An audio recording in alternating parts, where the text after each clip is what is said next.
இந்த சேனலை தொடர்ந்து நடத்த உதவி செய்ய நினைப்பவர்கள் உதவி செய்யலாம். வணக்கம். இந்தியாவினுடைய எப்ஸ்டைன் ஃபைல்ஸ் வெளிவந்திருக்கிறது. அதுவும் கால் நூற்றாண்டு என்றால் ஏறத்தாழ 25 வருடங்களாக பாஜக ஆட்சி நடக்கக்கூடிய மாநிலத்தில் ஒரு எப்ஸ்டைன் ஃபைல் வெளிவந்திருக்கிறது.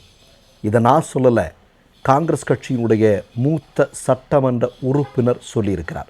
எதற்காக சொல்கிறார், எப்படி சொல்வார்?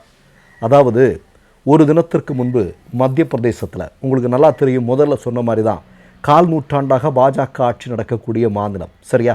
அந்த மாநிலத்தில் சட்டமன்றம் நடந்து கொண்டிருக்கும்போது காங்கிரஸ் கட்சியினுடைய மூத்த தலைவராக இருக்கக்கூடிய விக்ராந்த் பூரியா அவர் எழும்பி ஒரு கேள்வி கேட்குறார்.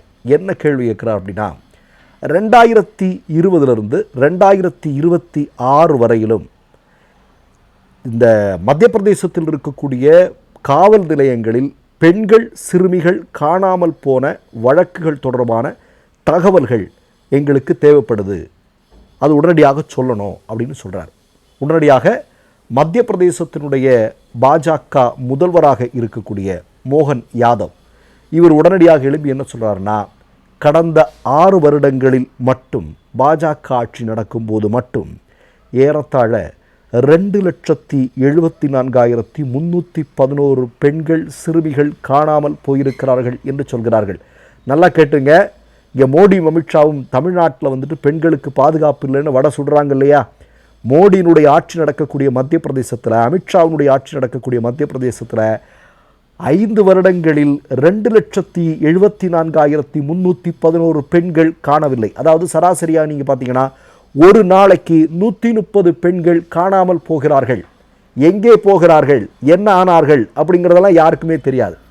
உடனடியாக இந்த மத்திய பிரதேசத்தினுடைய பாஜக முதல்வர் மோகன் யாதவ் என்ன சொல்கிறாருன்னா, போனதில் ஒரு 3/4 பேர் திரும்ப வந்துட்டாங்க, மீதி பேர் என்ன ஆனாங்க அப்படின்னு தெரியல. ஏறத்தாழ ஒரு 70,000 பேர் மேலே என்ன ஆனாங்க அப்படிங்கிறது தெரியல.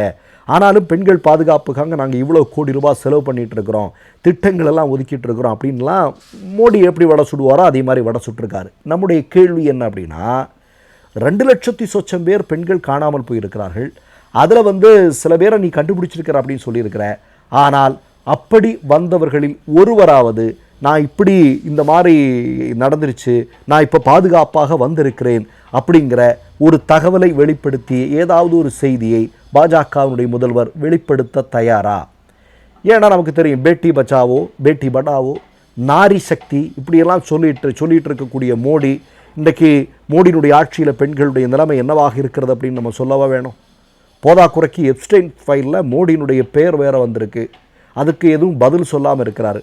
அப்போ இந்த நேரத்தில் நீங்கள் சொல்கிறத இந்திய மக்கள் நம்புவார்களா? நம்ப மாட்டார்கள் அப்படிங்கிறதா உண்மை.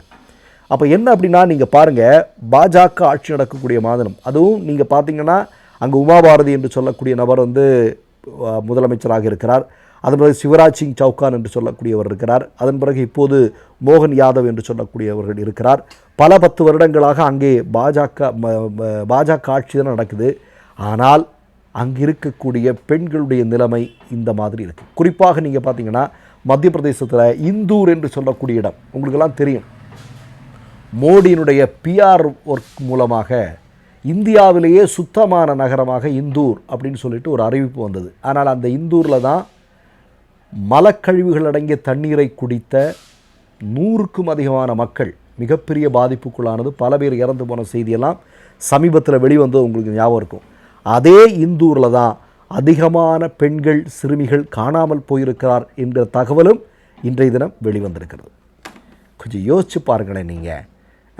அதாவது எங்கள் கையில் ஆட்சி அதிகாரத்தை கொடுங்க, நாங்கள் அதை பண்ணிடுறோம் இதை பண்ணிடுறோம், என்ன நடக்கும் தெரியுமா, நாங்கள் மட்டும் ஆட்சி பொறுப்புக்கு வந்தால், இப்படியெல்லாம் சொல்லிட்டு ஆட்சி பொறுப்பிற்கு வந்தவர்கள்தான் இப்படி அவர்களுடைய ஆட்சி காலத்தில் பெண்களுடைய சிறுமிகளுடைய நிலைமை இருக்குது அப்படிங்கிறத நம்ம பார்க்க வேண்டியிருக்கிறது. உங்களுக்கு அதனால தான் என்னென்னா, காங்கிரஸ் கட்சியினுடைய தலைவர் அந்த விக்ராந்த் பூரியா சொல்கிறாரு, இது ஒரு எப்ஸ்டைன் ஃபைல் அப்படிங்கிற மாதிரி அவர் சந்தேகத்தை கிளப்புறார். அவர் பெண்கள் எதற்காக கடத்தப்படுகிறார்கள், சிறுமிகள் எதற்காக கடத்தப்படுகிறார்கள்? இப்போ எப்ஸ்டைன் நமக்கு நல்லா தெரியும். எப்ஸ்டைனுடைய வேலை என்ன?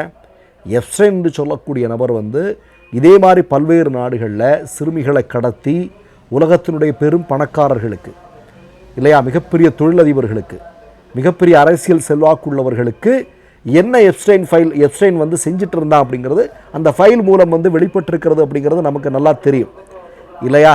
அப்போ காங்கிரஸினுடைய தலைவர் சொல்கிறாரு, மத்திய பிரதேசத்தில் தற்போது வெளியிட்டிருக்கக்கூடியது அதுவும் ஒரு எப்ஸ்டைன் ஃபைலுக்கு ஒப்பான சம்பவம் தான் அப்படின்னு. இப்போ இது குறித்து ஒரு ஒரு விசாரணை நடத்த வேண்டாமா? இப்போ நான் என்ன சொல்கிறேன், மத்திய பிரதேஷ் பாஜக ஸ்டோரின்னு ஒரு படம் பண்ண வேண்டாமா இல்லையா? இப்போ நீ கேரளா ஸ்டோரின்னு ஒரு படம் பண்ணுற, அந்த படம் பண்ணுறதுக்கு ஒரு ட்ரெய்லர் போடுற, ட்ரெய்லரை சுப்ரீம் கோர்ட் வந்து இதெல்லாம் ஒரு ட்ரெய்லரா அப்படின்னு தூக்கி போட்டுருச்சு. ஆனால் நான் என்ன கேட்குறேன், இல்லாத ஒரு விஷயத்தை, கேரளாவில் அப்படி ஒரு சம்பவமே நடக்கலை, இல்லாத சம்பவத்தை இருப்பது மாதிரி சொல்லி ஒரு சினிமாவை நீ உருவாக்குற, அந்த அயோக்கியத்தனத்தை நீ பண்ணுற. உன்னுடைய ஆட்சி காலத்தில், மோடியினுடைய ஆட்சி காலத்தில் இவ்வளவு பெண்கள் காணவில்லை, நீ ஒரு படம் பண்ண தயாரான்னு கேட்குறாங்க, இந்திய மக்கள் கேட்குறாங்க. இவ்வளவு பெண்கள் எங்கே போகிறாங்க? 60,000-70,000 பெண்கள் காணவில்லை அப்படிங்கிறது என்ன அப்படிங்கிறது ஒரு முதலமைச்சர் சொல்கிற பொறுப்பா?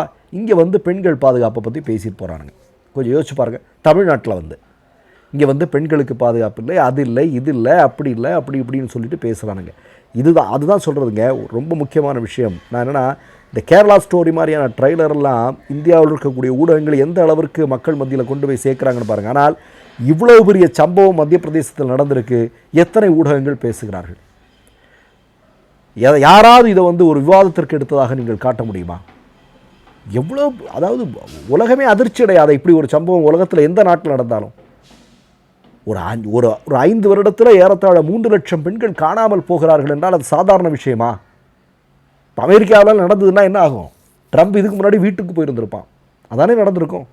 ஆனால் இந்தியாவில் எல்லாவற்றையும் வாங்கி கையில் வச்சுக்கிட்டு இவனுங்க கொடுக்கறத ப்ரமோட் பண்ணுறது தான் அவனுங்க வேலை. ஆனால் அதையும் தாண்டி இந்த விஷயங்கள் எல்லாம் வெளிவரும். இதற்கெல்லாம் நீங்கள் ஒரு நாள் பதில் சொல்லித்தான் ஆக வேண்டும். மற்றொரு நிகழ்வில் சந்திப்போம். நன்றி, வணக்கம். 3 யூடியூப் சேனல்கள் வியாபாரத்திற்கு இருக்கிறது. தேவைப்படுபவர்கள் இந்த எண்ணுக்கு தொடர்பு கொள்ளுங்கள்.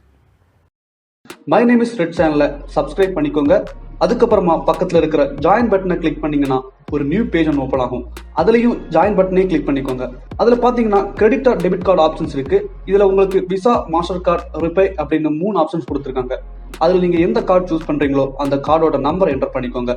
அப்புறமா கார்டோட வேலிடிட்டி மந்த் அண்ட் இயரை டைப் பண்ணிக்கோங்க. அடுத்தபடியா உங்க கார்டோட பின்னால சிவிசி கோடுன்னு சொல்லிட்டு 3 நம்பர்ஸ் கொடுத்துருப்பாங்க. அந்த நம்பரை இதில் என்டர் பண்ணிக்கோங்க.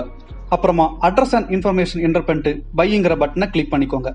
ஒருவேளை உங்க கார்டு நம்பர் இன்வாலிட்னு காமிச்சிச்சுன்னா உங்க கார்டுல இன்டர்நேஷனல் யூசேஜை எனேபிள் பண்ணுங்க.